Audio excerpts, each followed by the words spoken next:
आइए 1971 के सबसे बड़े और गुप्त नौसेना मिशन के इस दिलचस्प विश्लेषण में सीधे गोता लगाएं।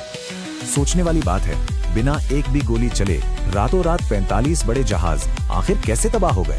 अगस्त 1971 में पूर्वी पाकिस्तान के बंदरगाहों पर तबाही इतनी भयंकर थी कि 45 जहाज जलकर खाक हो गए। मार्च के शरणार्थी संकट से लेकर अगस्त के उस खौफनाक हमले तक पूरी कहानी बड़ी तेजी से आगे बढ़ी। हैरानी की बात है कि इस असंभव से मिशन को छात्रों, किसानों और मछुआरों ने अंजाम दिया, कोई फौजी नहीं। यही पीएनएस मैंग्रोव के 8 बागी सबमरीनर्स मसीहा बनकर आए और इन आम लोगों को खतरनाक मिलिट्री ट्रेनिंग दी। लिम्पिट माइन नाम के एक शक्तिशाली चुंबकीय बम ने ही इस असंभव से ऑपरेशन को असल में मुमकिन कर दिखाया।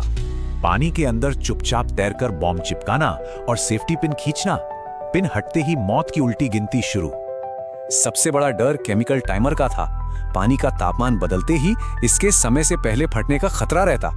बिना रेडियो के दुश्मन की आंखों में धूल झोंक रहे इन कमांडोज तक हमले का सिग्नल आखिर कैसे पहुंचाया गया। तरीका बड़ा गजब था। ऑल इंडिया रेडियो पर बजने वाले आम गानों का इस्तेमाल खुफिया सिग्नल भेजने के लिए हुआ।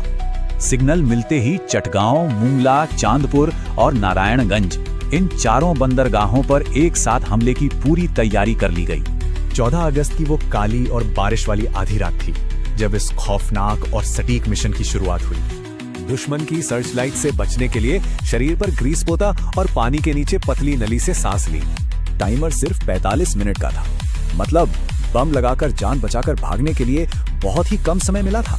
और रात ठीक 1:45 पर चटगांव बंदरगाह एक बेहद भयानक धमाके से दहल उठा, सब कुछ योजना के मुताबिक। उस एक रात में दुश्मन का करीब 1 लाख टन गोला बारूद और जरूरी सामान पूरी तरह तबाह हो गया।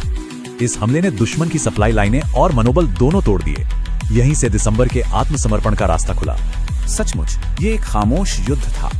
शोर सिर्फ धमाकों का था, लेकिन उन गुमनाम कमांडोज की वीरता बिल्कुल खामोश थी।